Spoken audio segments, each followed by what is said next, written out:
massive spoiler alert unless you've seen Deadpool 2, we're serious. Really truly. Believe me, to put it mildly, Deadpool 2 has a lot of twists and surprises, rhymes with Brad Schmidt. So you talked to screenwriters Brett Reese and Paul Wernick about what it all means and what the future holds for X-Force. This movie has huge surprises and guest spots. How did you keep the secrets in this film without anything getting out? Paul Wernick: there's very few people who are in the inner circle.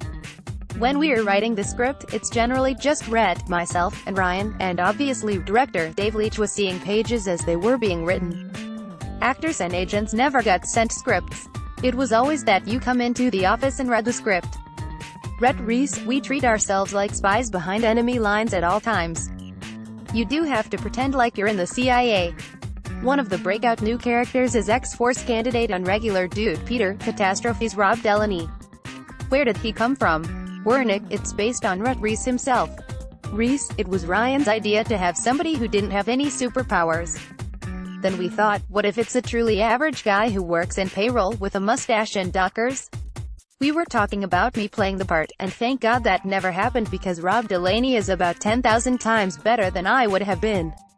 Could we see Peter again? Wernick: I think so. This won't be the last you see of Peter.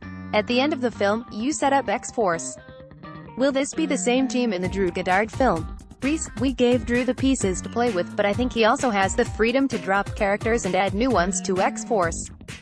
Whether it will be that existing 6 or 7 that walk off at the end of our movie remains to be seen, but I think Cable, Domino, and Deadpool will definitely be there. The fact that Juggernaut is in the film is something that was also kept hidden. Why do that and pick him as one of the villains? Reese: Juggernaut is a force of nature in the comics. He's incredibly strong and generally pretty angry. He's never been done justice. No one had ever done a CG Juggernaut before. We just thought, why not introduce him into the story? Deadpool is all about mayhem and there's no one who dishes it out like Juggernaut. We also thought what a great foil for Colossus he'd be. There's someone who's even stronger and bigger than Colossus, and he turns Colossus into an underdog. Generally, trailers and movies give away too much, we think. So we saved in our back pocket Brad Pitt and the Juggernaut in these elements. You all kill off a ton of actual X-Force characters from the comics like Bedlam, Terry Crews, and Zeitgeist, Bill Skarsgård. Were you nervous about the fan reaction? Wernick: I'd say yes. Absolutely. Terrified. These are characters that childhoods grow up on. So the idea that Shatterstar just jumps out of a plane and dies, then yeah. But our test with Deadpool is, if you couldn't do it in another superhero movie then you should do it in Deadpool. It's like we're given the license to push the boundaries, and it's a boundary we definitely worry about. It's shocking and crazy and funny, and we built our whole marketing campaign around these guys. People are coming to the movie thinking these guys are gonna team up and be part of this X-Force, and in an instant they're all dead. Comedy trump better judgment. Vice. Another thing, what the actors were very gracious about doing was shooting footage they knew was not actually going to be in the trailer so we could trick people into thinking they're in the movie longer than they actually were. You watch trailers and commercials, you'll watch Bedlam and Shatterstar out on the street kicking people's ass. It was all done with the knowledge it wouldn't be in the movie. Wernick: here's the beauty of it, Deadpool has gotten hold of Cable's time travel device so we could always bring back any of these guys if we wanted to. Speaking of that, the ending has Deadpool changing time and saving Vanessa, Morena Baccarin.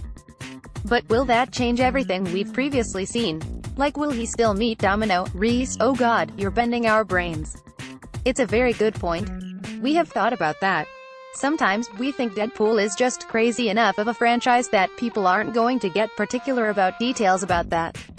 But we'll see, we might be in deep trouble. We try to do what's most entertaining at the end of the day. Now that Vanessa is alive again, could she potentially become mutant shapeshifter copycat, as she is in the comics? Reese: absolutely. We're leaving that option open. We certainly haven't made any decisions along those lines. But we always thought that might be a fun twist for her at some point. The question is how to give her those powers without it feeling too coincidental. You have to iron out the logic if we go there. But why not? I think people would love to see Vanessa kicking us. Ryan recently told you that he didn't think there would be a Deadpool 3. What do you think, Reese? When the Fox executives read your interview, I think they all had a collective heart attack. X-Force will come next. Appetite for Deadpool 3 is certainly there, but we all need to put our thinking caps on and talk about what sets it apart from Iron Man 3 or Spider-Man 3. We'll likely find that, Wernick, there may not be a Deadpool 3, but there will definitely be a Deadpool 4.